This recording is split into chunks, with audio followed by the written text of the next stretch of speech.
Here, nobody is winning a battle but ending a war, and a clash that is going to end the world. And it's between Apocalypse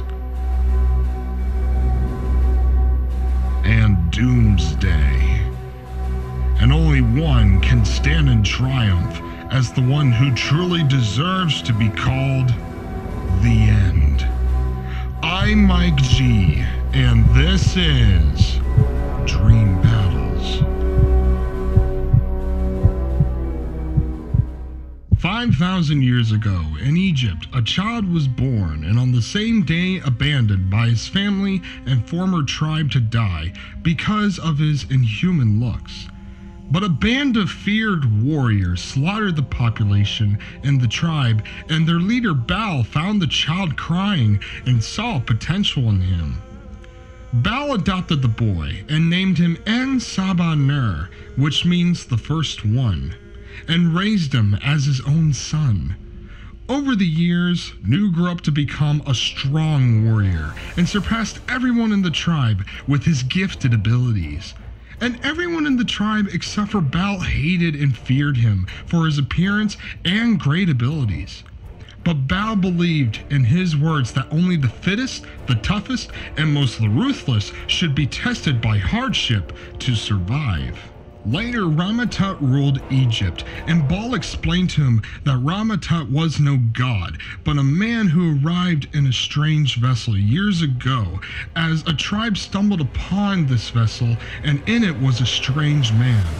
They took him back to their camp and nursed him back to health, but later he wandered off without saying a word, taking with him strange objects the tribesmen had brought back from his vessel. Later, his sight returned, and Ramatut wielded weapons of devastating power and led the Egyptian army. He massacred the tribe and enslaved the survivors, so because of this, no one was able to reveal the vessel's location. So Baal brought Ner to a sacred cave which was blocked by a cave-in, trapping them both underground. After a week of traveling without food or water, they found parts of Ramatut's vessel within an underground Egyptian tomb. Baal told Ner that he believed him to be a conqueror that was destined to overthrow Ramatut. Then Baal died from lack of food and water, and Ner vowed to take vengeance on Ramatut and claim his destiny. 4 weeks later, he finally made his way back to the surface but was quickly enslaved. While a slave, Nephir, sister of Ramatut's warlord, Ozymandias, was attracted to Ner, and Ner did later reveal his face to Nephir but rejected him for his appearance. Eventually, he had a vision of the Egyptian death god Seth, who kept urging him to become a conqueror. Ramatut finally came face to face with Ner, and he offered him to make him his right-hand man, but only if he swore his loyalty. Ner refused, so Ramatut tried to kill him by shooting him with a powerful advanced weapon that overwhelmed Ner. And Ner was left to die, but survived with the sudden emergence of immortality. And because of this, Ner defeated Ramatut and Ozymandias, which we find out Ramatut is a time traveler named Kang from the future, who wanted to take Ner for himself and control him, but instead escaped back into the future defeated. Ozymandias would then later be created as a sand-like being by Ner to serve him for eternity. Centuries later, Ner discovered a spacecraft created by aliens. Once Ner entered, he was unable to understand the technology inside, so he left searching for a key to all the mysteries inside. Then he found the key, the time traveler's blood. The blood was mixed with Ner's own blood, and Ozymandias returned Ner to the ship. Inside, Ner used his new body to make contact with the ship. He was transformed and enhanced by the special technology, becoming one of the most powerful beings who ever lived. Apocalypse. Ever since Apocalypse bonded with the special alien technology, he had not only gained new abilities but enhanced his previous abilities as well. Apocalypse can increase his strength by drawing out energy. He has shown to be strong enough to physically restrain the Hulk at full rage. Not only does the energy he draws out increase his strength, but his speed as well. This also causes him to have no fatigue and can exert himself at peak capacity. Apocalypse is highly resistant to injury because of the special armor he wears that is virtually indestructible. The only person who has ever been able to destroy it is Magneto. Apocalypse can allow his body to transform into weapons, either if it's projectiles like bullets, rockets, or laser beams, or melee weapons such as axes, hammers, swords, or even chainsaws. He can also interface with various technologies at his disposal. Apocalypse is able to change his size at will. It is unknown what the size limit is. He also has total control of his molecular structure and can alter it. This means matter of manipulation has no effect on him. Apocalypse can also read minds and has telekinetic abilities that can lift more than 100 tons at ease. He also uses this to fly as well. Apocalypse can also manipulate energy within his body or the energy around him, and even changes its direction if used. This means he is able to project massive energy blast or even create force fields. Apocalypse can teleport himself and others to vast distances. He even teleported an entire fortress across the galaxy. The blood of Apocalypse is very special, and it's not only what keeps him immortal, but it is also what heals other mutants. And Apocalypse being the first mutant on Earth, he can rewrite his genetic code to form a new body.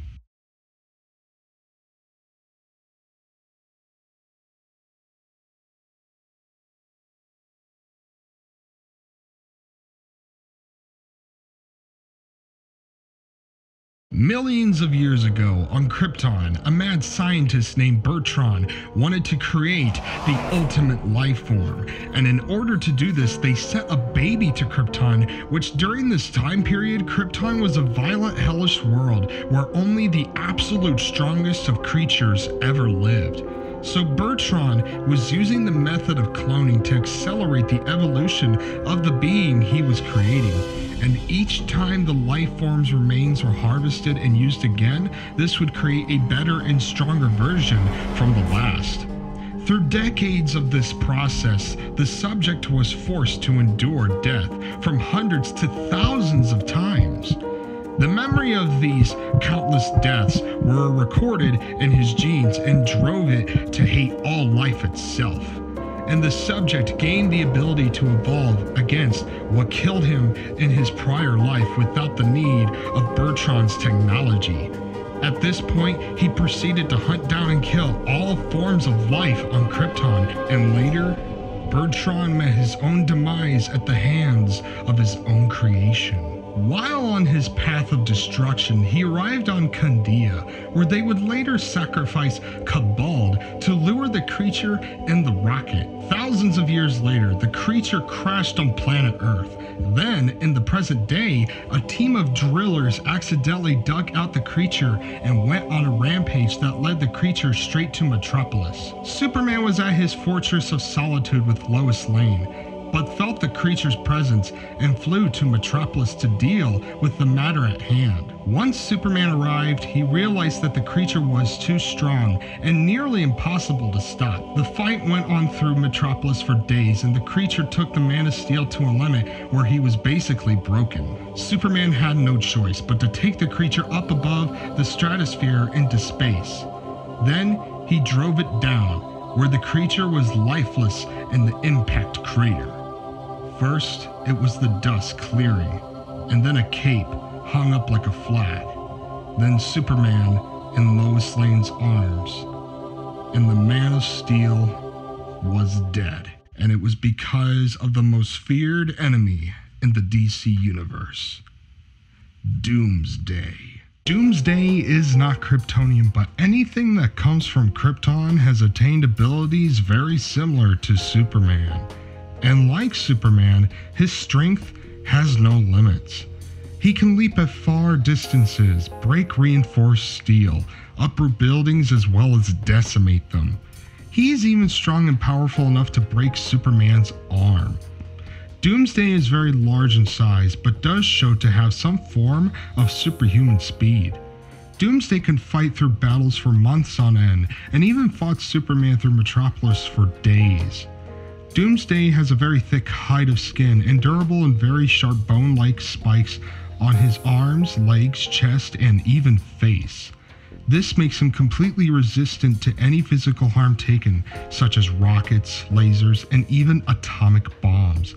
His entire body is built as a defensive structure which continues to arm itself the more it is damaged. But when damage is taken, he can heal and regenerate almost instantly at will. Doomsday cannot be reasoned with or mind controlled, and this is probably due to the fact that he is so much like an animal.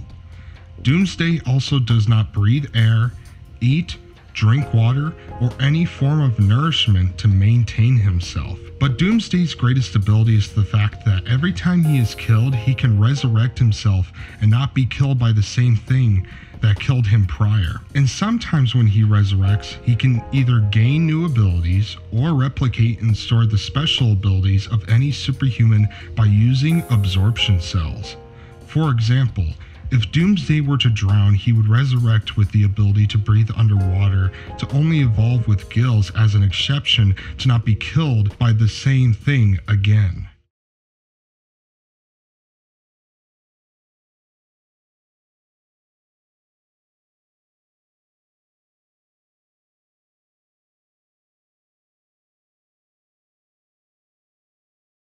Now, before I choose the victor of this battle, I want to say that whoever I choose is not fact, it's opinion.